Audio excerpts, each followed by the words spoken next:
Hey, what is up everyone, and welcome back to the channel. As you can see, we have a new outboard. I just picked this up the other day. I got it off of Facebook Marketplace, and I've been on the lookout for a more powerful replacement for the Seagull here. So the Seagull is a 1963 4.5 horsepower, and she pushes Thunder Road all right. She does okay. A very reliable motor. Just it's a 4.5 horsepower and just doesn't have quite the juice that that I would like to get out of it. And also the Seagull is a 2-stroke, and with these old motors, it leaks oil and gas 24/7. It's just what these things do. I usually leave a trail of oil behind me because of this thing. I try not to use the Seagull very often. So with keeping the environment in mind and power and speed, all that good stuff, and I found this. It is a 1983 Honda B100 10 horsepower. But check this baby out. There's no mixing gas with this thing. It just takes regular unleaded gas. It burns cleaner. I don't know if you would, if this is considered vintage yet, but it's a really old motor. But man, it's in great shape.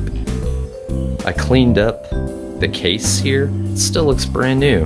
But anyway, the guy I got it off of had it for 11 years, I think he said. He's spent some time on it, put some money into it over the years. So now, here we are. As you can see, I've already started disassembling a few things. Got the carburetor off. Need to order a new impeller. As you can see, the impeller casing, we've got some cracks on it. Plastic is cracking, so we've ordered a replacement. A few gaskets need to be replaced. Let's go ahead and pop the hood off. The flywheel. Got a fuel pump here. We've got 2 spark plugs. Got our oil dipstick. And this is a pretty cool feature. You can actually plug a battery into this. I guess it's like an emergency battery charger. We got the gear shifter. Reverse. That's going to be a game changer. Neutral and forward. We just have our throttle control and the emergency stop button, which works. I added this little tray here just now. Get everything. I had all my stuff on the floor, so got all my parts up off the floor. But yeah, this baby's gonna go fast. Not bad shape for a 38-year-old motor, 39-year-old motor. Not in bad shape at all.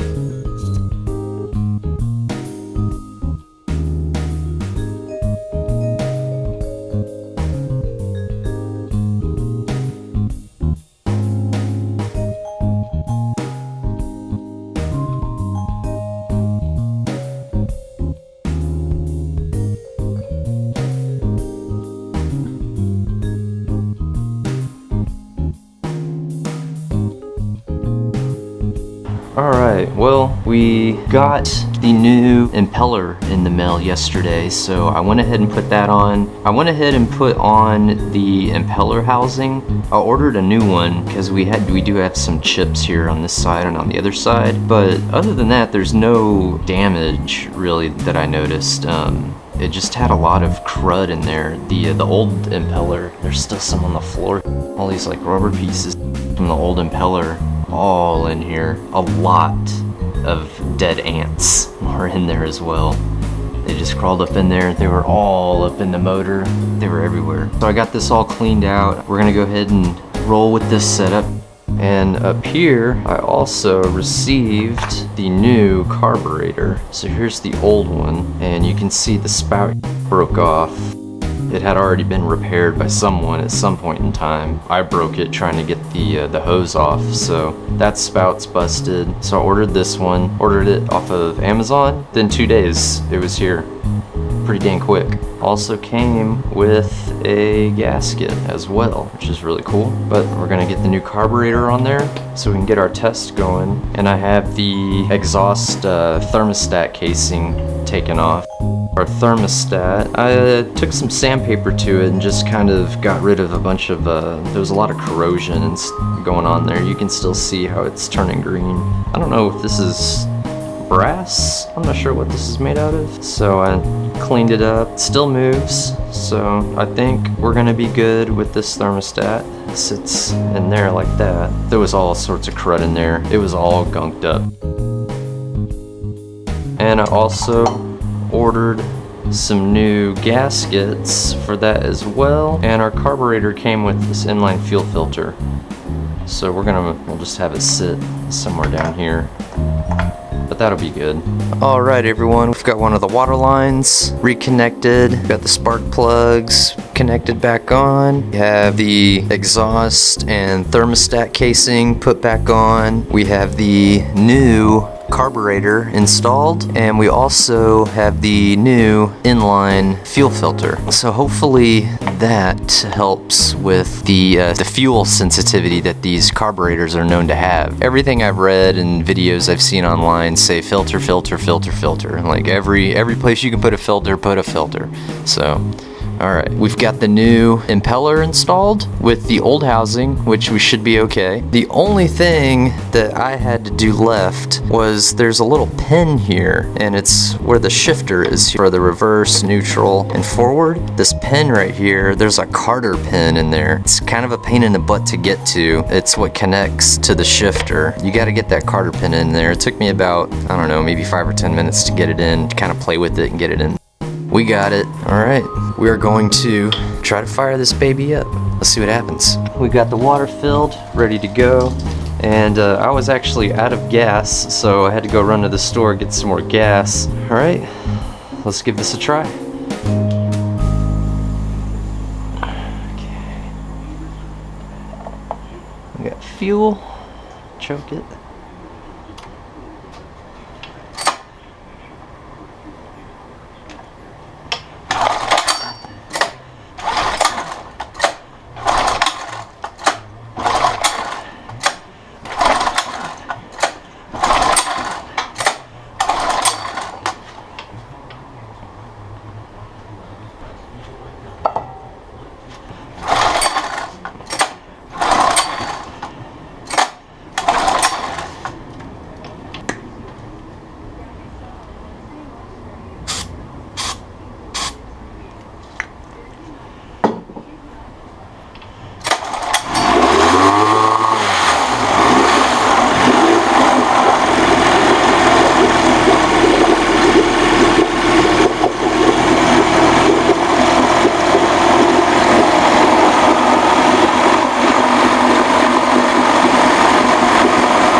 It wants to.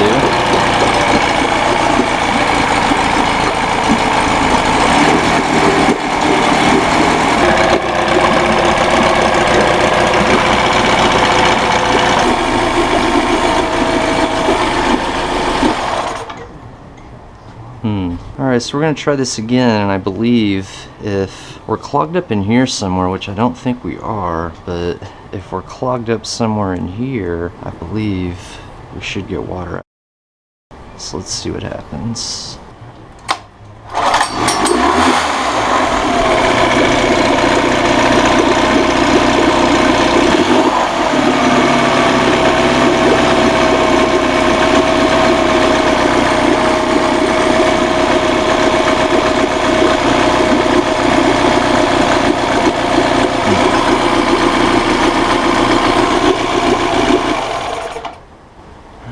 Getting exhaust from there.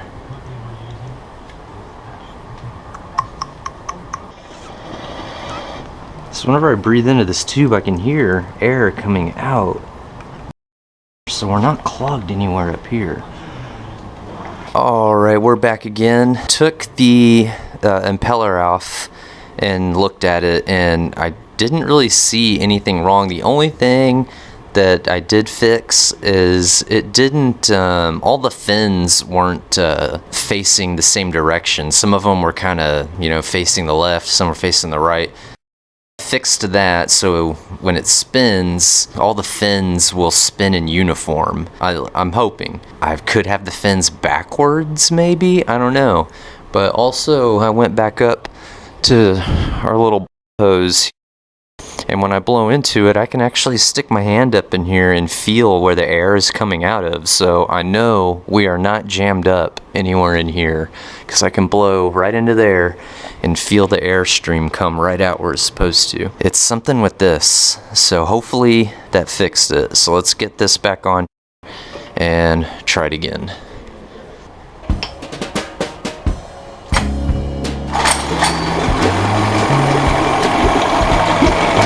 Oh yeah, there we go. That's what I'm talking about. Now we're peeing.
Running, baby.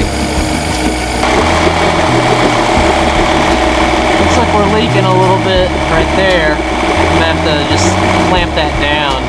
This is just water. Yeah, that's just water. It's not gas or anything.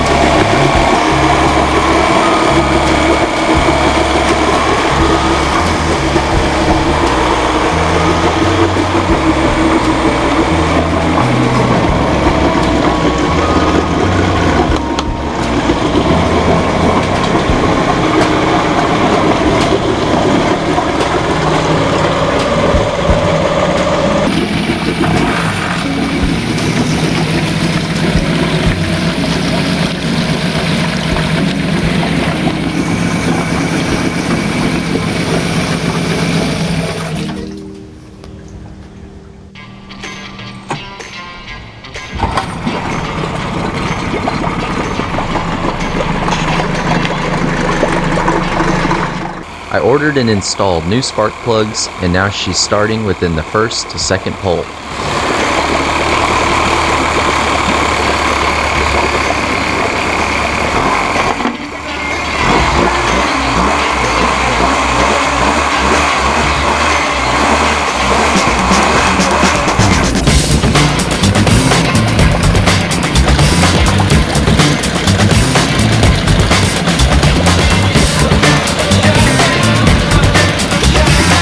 That's all for this episode. Stay tuned for the next one, where I promise it will involve getting Thunder Road off the hard and sailing once again.